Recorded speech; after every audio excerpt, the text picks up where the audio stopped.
This episode of the Power Ranking Show is brought to you by betonline.ag. It's your number one source for all of your basketball info, stats, news, and scores.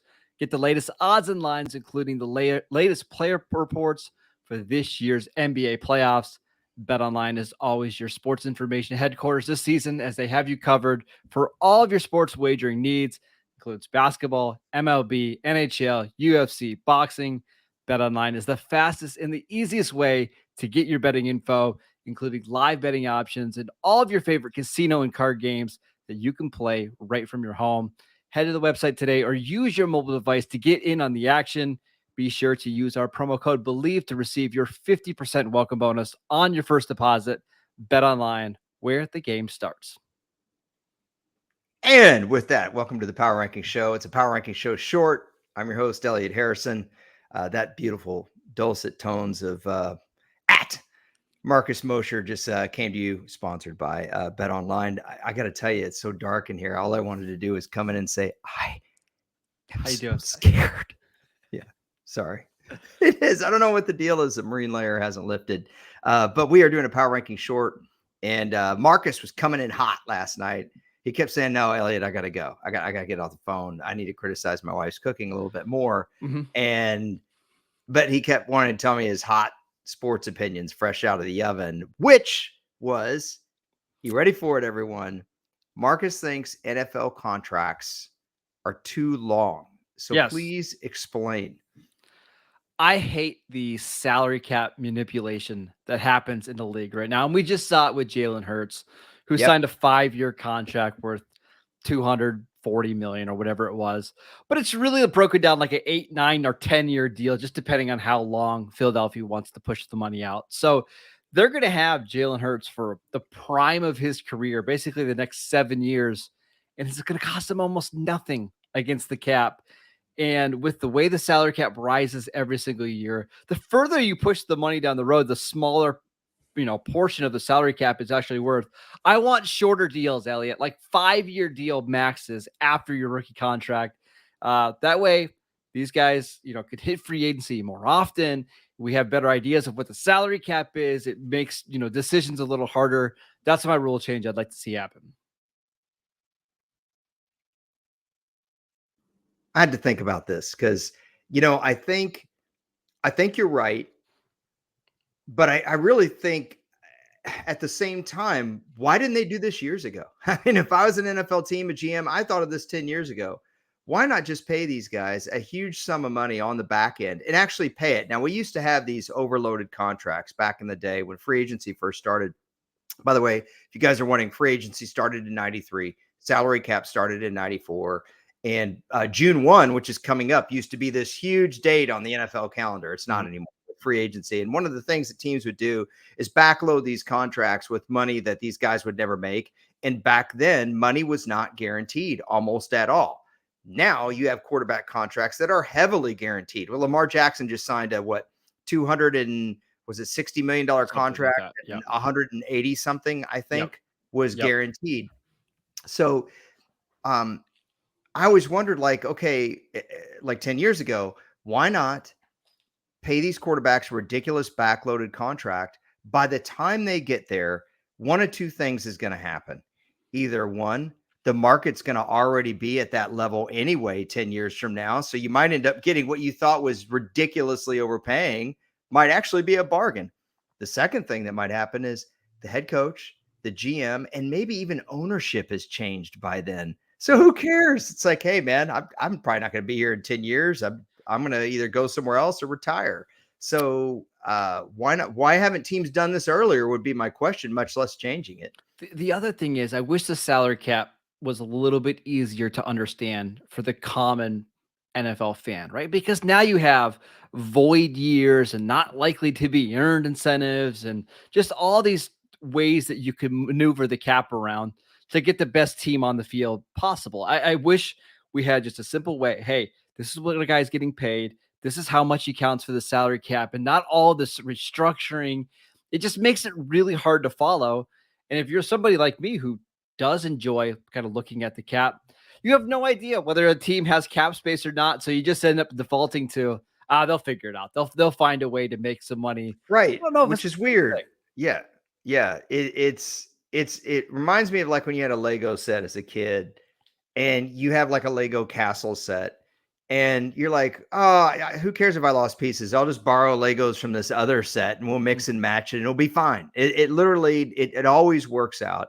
Teams rarely get punished for cap infringements. The biggest I guess cheating scandal there's ever been was the San Francisco 49ers in 1997 tried to build another super team to make a last hurrah at the Super Bowl. It didn't work. They got penalized for it. I think they lost to Green Bay like 30-3 in the NFC Championship. But Yep. um, since then, I mean, can you really remember major penalties for salary cap There was one year where I think infractions? Dallas and Washington both got punished for that uncapped year in Yeah. 2011 or whatever. But the thing that I always come back to is the Saints, right? The Saints every Mhm. year are like 90 something million dollars over the Yeah. cap, Yeah. and they just keep kicking the can down the road Yeah. because they can. And there's no downside to doing this, right? I wish there was a little bit more of a reward if you did manage the cap well and you did, make smart deals, or if you made a bad deal for it to really punish you. It just doesn't seem like that's the case. We played a lot of kick the can when I was growing up. A lot of kick the can. I didn't grow up with the silver spoon in my mouth the way you did. Sure. So Yep. we had to play outside. I didn't have Atari 5200 or whatever you had. Well, you had Nintendo and then you had Nintendo Sega NES, the original Genesis. version. Yeah. Yeah, you had Sega Genesis too, didn't you? Yeah. But I Yeah. was a You little older. I 30. had the primetime video game, which is Dion's Escape for Sega. It was awesome. Oh man. I Well, want to know speak it about your up. rule change. Yeah, let's go with prime time. He's your favorite player all time. I'll let that hang there in the wind for a minute. Huh? Uh yeah. Should have his own But section in the Hall of Fame. Yep. Go ahead. oh boy, gosh, makes me so mad. All right, but one thing Dion could do is play man coverage very easily. And when people talk about the game is so much better now, the players are so much better. That's crap. Defensive backs are not better now. Defensive backs are worse now. Defensive backs in the 80s and 90s played a lot more man coverage. I think they were better by and large. Now, if you go back to the 60s or whatever, then yeah, you can talk about the better athletes today. But I think the athletes in the 80s and 90s were as good as the athletes today. That being said, my major rule change to me is a no-brainer. It'll never happen. This is pie in the sky. But I think the NFL should lengthen the bump rule to 10 yards. And I have very strong reasons, at least in my mind. Of course, I'm going to agree with my own opinion of why I think this should happen. Number one, it eliminates the dink and dunk game. I don't think any fan, Marcus, do you get excited about 5 bubble screens to Julio Jones? I mean, does that really excite you? No, Does the especially five not yards? 33-year-old Julio Jones. But no, I don't. Did the 5 yard slant to Danny Amendola with the Rams get you jazzed to watch football?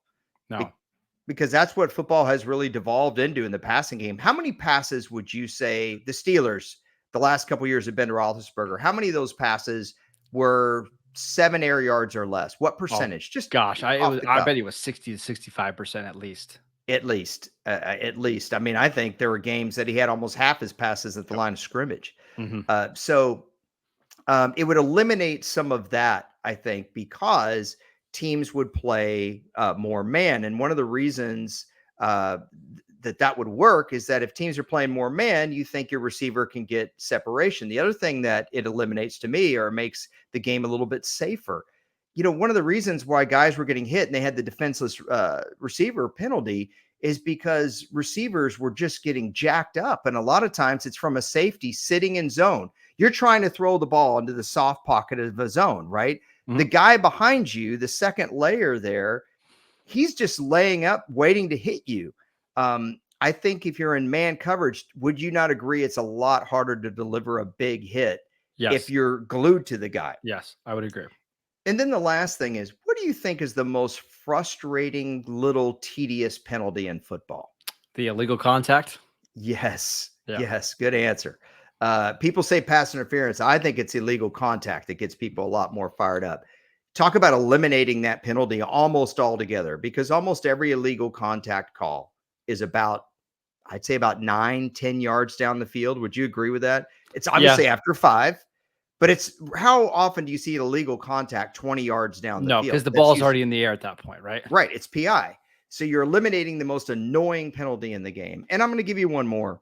I think fans really enjoy seeing the ball thrown down the field. And if you can do 10-yard bump and run, 10-yard, basically where you can put your hands on them, teams will be more prone to go man-to-man coverage, which means guys like Justin Herbert will be more prone to throw that 50-50 ball because they trust their arm and their receiver. Wouldn't that be more exciting for you as a fan?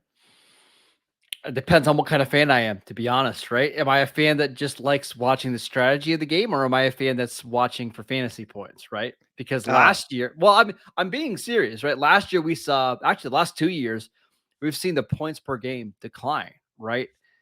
And that's just not all that appealing to people who are watching the games because of their fantasy teams. They want to see high scoring games. They want to see lots of passing yards, and we just haven't had that the last couple of years.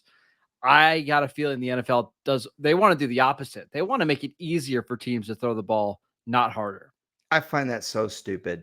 I do. And I'll tell you why it's stupid. It's not stupid because fantasy it's stupid. It's because if you're scoring more points, your opponent is too. I know. It's not It's like more you fun. get all those points. It doesn't matter whether like in the NBA, whether you win 128, 125 or you win 88, 84. Okay? It doesn't matter. Yeah, Do but it's you style win? points, baby. Oh gosh. I mean, who cares if your points are up? If your opponent outscores you, if your opponent finishes with 152 and you're 142, who cares? Do you care that you scored Yeah, 142 points? no, but it's that little bit of dopamine hit you get when you see your Danny Oh Amendola catch a gosh. 3-yard out So route, right? dumb. Like, oh yes, Yeah. there's a point and a half or point, Hey, let's 2 quit yardage. using six-sided die because if we make it an eight-sided die, we have more numbers. Yeah, but it's the opposite, right? You like to see your guys scoring points, right? It's frustrating when you can go an entire half without your receiver getting targeted. That's just not what the NFL wants. So I agree with you. Like in terms of like the strategy and the big picture of the game, I think it makes sense, but it'll never happen, unfortunately. Well, let me just say this Sorry, too. I I didn't don't mean to think poo-poo you. No, it's all right. I don't mind. I think I need to be pushed back on this, but I'll say this. I don't think it necessarily reduces scoring. I mean, again, let me ask you this. Does the 5-yard slant to Danny Amendola really increase scoring? It maybe increases field goal tries, but what happens when that field gets squished? How many offenses do we see struggle in the red zone? A lot. So you're going to have more deep plays down the field, which means you may have more deep PIs down the field. I don't know that it necessarily, that's the problem. Every time there's any kind of rules change that's even considered to help the defense, they think, oh no, we can't do that because that might decrease scoring. Not necessarily. It's just changing the style of the game to use your Yep. idea style points. But I don't think increased scoring in fantasy makes any sense. I don't understand why, you're still going to lose. If you stink at You're picking gonna your stink. fantasy team, you're just going to score more points and Yeah. you're going to go 3-10 again. Knowing the And way the NFL is, yeah, they would sign up for something like your idea, like getting rid of illegal contact within 5 yards and moving it to 10 yards, but the trade-off is now the offense gets 5 downs to move the football. How's oh that? gosh. Oh, jeez. We're going to do another power ranking short talking about tweaking things exactly the way that you just said. Exactly the way you just said. But that's another podcast. That's all I got for this one. Do you have a final thought? No, shorter contracts, please. I want to see Jalen Hurts and Mahomes hit free agency so my Cowboys can get one of them. That's all. Oh boy. Wow, there might have been a little bit of Stop it. admitting You're over. something there. I was joking. Just relax. Yeah, yeah. Well, if you want to hear more non-serious takes, unserious takes, please listen to Locked On Cowboys. He's full of them. He All also over. hosts he also, excuse me, he also writes for profootballfocus.com. Check out his work over there. He's a good writer, good football writer. Is Marcus Mosher. Now I'm saying it like a Jedi, even though you've never seen any Star Wars movies. I'm at Harrison NFL on Twitter. And by the way, we should mention this podcast sponsored by Bet Online. We appreciate you guys and appreciate all of you out there. Take care, everybody.